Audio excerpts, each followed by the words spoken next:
ایران جنگ کے بالکل عین بیچ ٹرمپ نے فیصلہ کیا کہ امریکی ڈالر پر ان کے دستخط شائع ہوں گے، اور یہ فیصلہ امریکہ کی آزادی کے 250ویں سالگرہ پر کیا گیا ہے۔ اس کے ساتھ سونے کے سکوں پر بھی ٹرمپ کی تصویر بنائی جائے گی۔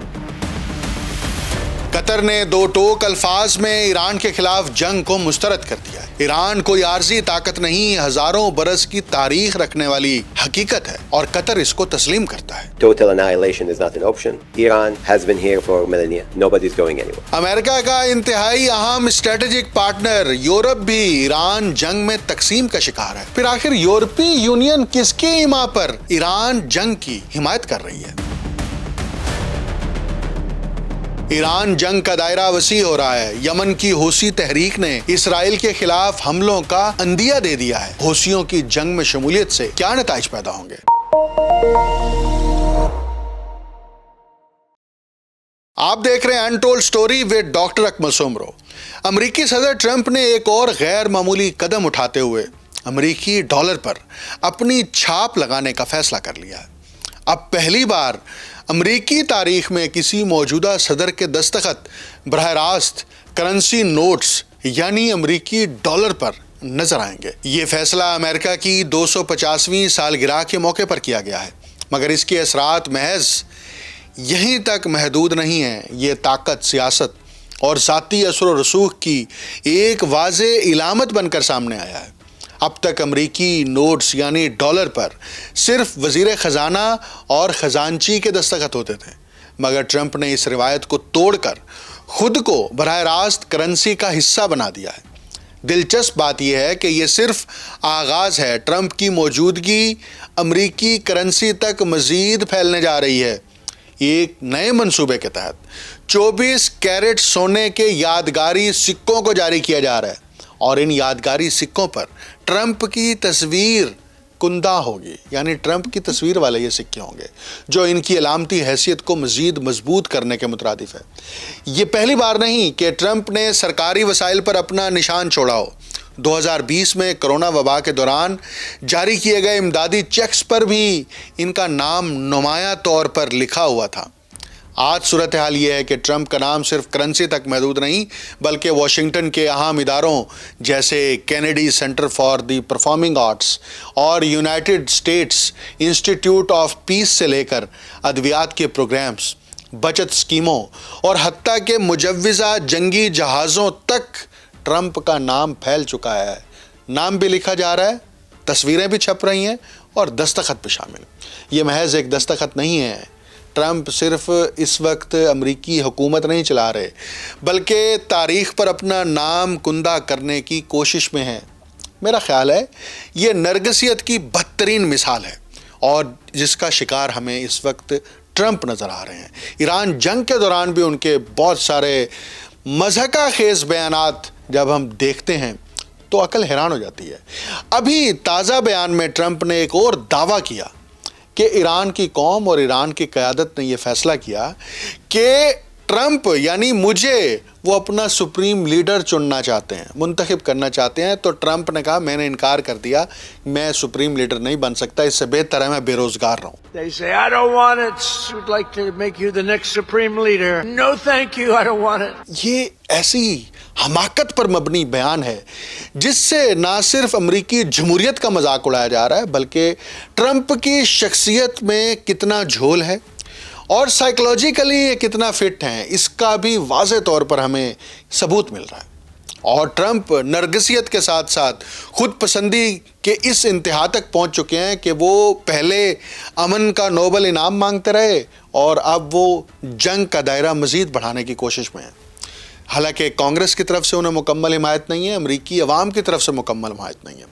وائٹ ہاؤس اور پینٹاگون نے اب یہ فیصلہ کیا ہے کہ وہ آئندہ چند دنوں میں مشرق وسطیٰ میں کم از کم 10,000 اضافی جنگی فوجی بھیجنے پر غور کر رہے ہیں۔ اگر ٹرمپ حکومت اضافی فوج بھیجنے کا فیصلہ کرتی ہے تو اس سے خطے میں موجود امریکی جنگی فوجیوں کی تعداد میں اور اضافہ ہو جائے گا۔ یہ اس بات کا ایک اور اشارہ ہے کہ ایران میں ممکنہ امریکی زمینی کارروائی کی سنجیدہ تیاری کی جا رہی ہے۔ زمینی افواج میں اس بڑے اضافے پر ایسے وقت میں غور ہو رہا ہے جب صدر ٹرمپ کا کہنا ہے کہ امریکہ جنگ کے خاتمے کے لیے ایران کے ساتھ مذاکرات کر رہا ہے۔ تاہم ایرانی حکام نے ابھی تک ایسی کسی ملاقات، ایسے کسی مذاکرات پر آمادگی کا اظہار نہیں کیا، اور انہیں خدشہ ہے کہ امریکی سفارتی کوشش ایک اور چال ہو سکتی ہے۔ 10,000 فوجی اہلکار مشرق وسطیٰ بھیجنے کے حوالے سے ایکسیوس کی رپورٹ کے مطابق اس فیصلے کی توقع آئندہ ہفتے کی جا رہی ہے، اور جو فوجی بھیجے جائیں گے وہ ان یونٹ سے مختلف ہوں گے جو پہلے ہی خطے میں تعینات کیے جا چکے ہیں۔ وال اسٹریٹ جرنل نے بھی اس حوالے سے سب سے پہلے رپورٹ شائع کی تھی، اور اس رپورٹ میں یہ کہا گیا کہ ٹرمپ انتظامیہ فوجی کمک بھیجنے پر غور کر رہی ہے۔ پینٹاگون ایران میں ایک فائنل وار کے لیے فوجی آپشنز تیار کر رہا ہے، جن میں زمینی افواج کا استعمال اور بڑے پیمانے پر بمباری کی مہم شامل ہو سکتی ہے۔ ٹرمپ نے ابھی تک ان میں سے کسی بھی آپشن پر حتمی فیصلہ نہیں کیا، تاہم اگر ایران کے ساتھ مذاکرات جلد ٹھوس نتائج نہ دے سکے تو وہ کشیدگی بڑھانے کے لیے تیار ہیں، جس کا اظہار انہوں نے اپنے سوشل میڈیا اکاؤنٹ پر بھی کیا ہے اور اپنی پریس کانفرنسز میں بھی کیا ہے۔ یہ جنگ کوئی اتنی سستی نہیں ہے، اس کی قیمت چکائی جا رہی ہے۔ وہ قیمت ڈالرز میں بھی ہے، وہ انسانی ہلاکتوں کی صورت میں بھی ہے، اسرائیل میں بھی، ایران میں بھی، خود امریکی فوجی اڈوں پر بھی یہ نقصانات ہو رہے ہیں۔ امریکہ اور اسرائیل کی جانب سے ایران میں 4 ہفتوں سے ہزاروں اہداف پر حملے جو کیے گئے، جس کا آغاز 28 فروری کو ہوا تھا، اس پر اربوں ڈالر مالیت کا جدید فوجی ساز و سامان یا تو تباہ ہو چکا ہے یا بری طرح نقصان کا شکار ہوا ہے۔ امریکی فوجی اڈوں پر جو خاص طور پر تھاڈ میزائل سسٹم اور ایئر ڈیفنس سسٹم وہاں پر تعینات تھے، انسٹال تھے، وہ تو ویسے ہی تباہ ہو گئے ہیں۔ ایران نے بڑے ایکوریٹ ٹارگٹس کے ساتھ ان کو ہٹ کیا اور تباہ کیا، اور یہ پیغام دیا کہ امریکی فوجی اڈوں سے ایران کو جو خطرہ ہے، اس خطرے کو دور کرنے کے لیے حملے کیے گئے۔ پہلے 4 ہفتوں میں جنگی نقصانات جو کہ امریکہ اور اسرائیل کو ہوا، اور اس میں تباہ شدہ جو ساز و سامان ہے اس کی دوبارہ تیاری پر تقریباً جو ہے وہ 3 ارب ڈالر کے قریب جو ہے وہ لاگت کا اندازہ لگایا گیا ہے۔ یہ اندازہ ایلین میک کسکر نے لگایا ہے، جو ٹرمپ کے پہلے دور حکومت میں پینٹاگون میں بجٹ کی اہم ذمہ داری پر فائز رہی ہیں، اور اس وقت وہ امریکن انٹرپرائز انسٹیٹیوٹ کے لیے کام کر رہی ہیں، اور وہاں پر ان اخراجات سے متعلق رپورٹس شائع ہو رہی ہیں۔ اور زیادہ لاگت والے اندازے میں جو یہ رپورٹ جاری ہوئی ہیں، اس میں قطر سب سے ٹاپ پر ہے، کیونکہ قطر میں جو امریکی فوجی اڈہ ہے وہاں پر ریڈار سسٹمز تعینات ہیں، لگائے گئے ہیں، اور العدید ایئر بیس بھی یہاں پر ہے جو کہ امریکی سینٹرل کمانڈ کا ہیڈ کوارٹر ہے۔ اس کے اوپر بھی ایران نے میزائل داغے تھے اور اس کو نقصان پہنچا تھا۔ امریکن انٹرپرائز انسٹیٹیوٹ نے ایک رپورٹ شائع کی ہے جس میں ایران جنگ میں امریکی ہتھیاروں کا ختم ہوتے ہوئے جو ذخیرہ ہے اس کو ریڈ فلیگ کہا گیا ہے، اور وہ ریڈ فلیگ اس لیے کہا گیا ہے کہ امریکہ کے پاس وہ جدید ہتھیار یہاں پر اس وقت موجود نہیں ہیں۔ امریکہ کے اندر تو بے شک موجود ہوں گے، لیکن ان کو وہاں سے یہاں پر ٹرانسپورٹ کرنے کے لیے وسائل بھی چاہیے، بحری بیڑے بھی چاہیے، اور وقت بھی چاہیے۔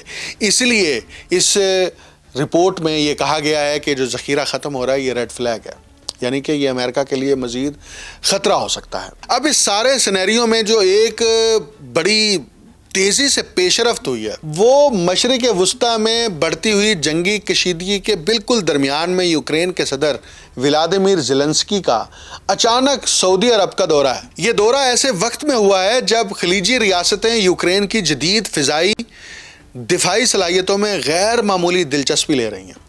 جدہ میں سعودی ولی عہد محمد بن سلمان سے ہونے والی ملاقات محض رسمی نہیں تھی، بلکہ اس میں خطے کی بدلتی ہوئی سیکیورٹی صورتحال، ایران کے گرد گھومتی کشیدگی اور یوکرین جنگ کے اثرات پر گہرے تبادلہ خیالات جو ہیں وہ کیے گئے ہیں۔ اس ملاقات سے پہلے زیلنسکی نے یہ پیغام دیا تھا کہ ہم یہاں صرف ملاقاتوں کے لیے نہیں آئے، بلکہ سیکیورٹی کے نئے راستے بنانے آئے ہیں۔ اطلاعات کے مطابق دونوں ممالک کے درمیان ایک اہم دفاعی معاہدہ طے پانے جا رہا ہے جس کا مرکز فضاؤں کا تحفظ ہے، یعنی ایسا تعاون جو براہ راست میزائل اور ڈرون خطرات کا مقابلہ کر سکے۔ یوکرین اب صرف ایک جنگ زدہ ملک نہیں رہا بلکہ وہ اپنی جنگی مہارت کو ایک ایکسپورٹ پاور میں بدل رہا ہے۔ روسی ڈرونز کو گرانے میں حاصل تجربہ اب خلیجی ممالک کے لیے ایک قیمتی اثاثہ بن چکا ہے، خاص طور پر اس لیے کہ وہی ایرانی ساختہ شاہد ڈرونز اب مشرق وسطیٰ میں بھی خطرہ بن رہے ہیں۔ زیلنسکی کے مطابق 200 سے زائد یوکرینی اینٹی ڈرون ماہرین یعنی ایکسپرٹس پہلے ہی مشرق وسطیٰ کے مختلف ممالک میں تعینات کیے جا چکے ہیں۔ یہ ایک طاقتور عسکری شراکت داری کا آغاز لگ رہا ہے۔ یوکرین ایک نیا ماڈل پیش کر رہا ہے، سستے مگر مؤثر ڈرون انٹرسیپٹرز، الیکٹرانک جیمنگ سسٹمز اور اینٹی ایئر کرافٹ گنز۔ ایک ایسا منصوبہ ہے جو مہنگے دفاعی سسٹمز کو چیلنج کر رہا ہے۔ اسی اسٹریٹجی کے تحت کیو نے ایک جرأت مندانہ پیشکش بھی کی ہے، اپنے سستے انٹرسیپٹرز کے بدلے خلیجی ممالک سے جدید اور مہنگے فضائی دفاعی میزائل حاصل کیے جائیں۔ یہ پیش رفت اس وسیع تر سفارتی کوشش کا حصہ ہے جس میں سعودی عرب پہلے ہی کلیدی کردار ادا کر چکا ہے۔ گزشتہ سال بھی ریاض نے امریکی حکام کی موجودگی میں یوکرین اور روسی وفود کے درمیان مذاکرات کی میزبانی کی تھی، ایک ایسی کوشش جو جنگ کے خاتمے کی امید کو زندہ رکھے ہوئے ہے۔ اب سوال یہ ہے، کیا یہ نئی دفاعی شراکت داری مشرق وسطیٰ کی سیکیورٹی کو بدل دے گی یا ایک بڑی جیو پولیٹیکل صف بندی کا آغاز ہے؟ ایران جنگ صرف ایران تک محدود نہیں رہے گی، اگر اس کو جتنا طویل کیا جائے گا اس کا دائرہ بڑھے گا۔ یہی اسرائیل کا ایجنڈا ہے اور یہی اسرائیل کا ایجنڈا تھا کہ وہ امریکہ کو اس جنگ میں دھکیلے تاکہ امریکی مدد اور معاونت کے ذریعے سے اسرائیل اس جنگ سے اپنے وہ مفادات حاصل کر پائے جو گزشتہ 50 برسوں میں وہ حاصل کرنے کی کوشش کر رہا ہے۔ اب یمن کی حوثی تحریک کے جو رہبر ہیں عبد الملک الحوثی، انہوں نے امریکہ اور اسرائیل کو خبردار کیا ہے کہ اگر حالات کا تقاضا ہوا، یعنی اس جنگی حالات کا تقاضا ہوا، تو ہم ایران پر مسلط کردہ جنگ میں شامل ہو سکتے ہیں۔ یمنی حوثی اس سے قبل بھی بحیرہ احمر سے اسرائیل آنے اور جانے والے جہازوں کو نشانہ بناتے رہے ہیں۔ دوسری طرف جو اسرائیل کے اندرونی حالات ہیں اس پر کیونکہ رپورٹنگ بالکل بھی نہیں ہو رہی، نہ مغربی میڈیا کر رہا ہے نہ اسرائیل کا میڈیا کر رہا ہے، حتیٰ کہ یہ بھی نہیں دکھایا جا رہا کہ اسرائیل کے اندر کتنی تباہی ہوئی ہے، کیونکہ ایران کے ڈرونز تو مسلسل، ایران کے میزائلز تو مسلسل اسرائیل کی طرف داغے جا رہے ہیں، لیکن اس کی کوریج جو ہے یا تو بہت محدود ہے، اور اگر محدود نہیں ہے تو سوشل میڈیا پر ہی اس کے کچھ فوٹیجز ہیں۔ اب اسرائیل کے جو شمالی علاقوں میں مقامی کونسل سربراہان ہیں، انہوں نے نیتن یاہو حکومت کی پالیسیوں پر اس وقت شدید تنقید کی ہے اور کہا ہے کہ شہریوں کے تحفظ کے لیے اقدامات ناکافی ہیں۔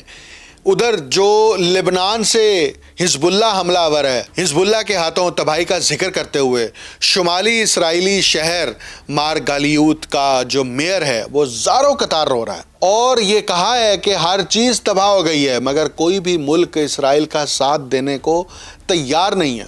اس کے علاوہ کریات شمونہ کے میئر نے بھی نیتن یاہو حکومت پر شدید تنقید کرتے ہوئے کہا ہے کہ ایک شہر صفحہ ہستی سے مٹ رہا ہے، 2/3 شہری اپنے گھر چھوڑ چکے ہیں اور ایسا رہا تو مزید لوگ چھوڑ جائیں گے۔ اسرائیل نے 2 سال تک غزہ میں جنگی جرائم کیے، وہاں معصوم شہریوں کا قتل عام کیا، اور اس کے بعد اسرائیل طاقت کے نشے میں ایران پر بھی چڑھ دوڑا اور یہی سمجھتا رہا کہ آئرن ڈوم خدائی طاقت ہے جو اسے محفوظ رکھے گا، لیکن اسرائیل کے یہ مناظر یہ بتا رہے ہیں کہ ایران کے میزائلوں نے آئرن ڈوم چیر پھاڑ کر تباہی مچائی ہے۔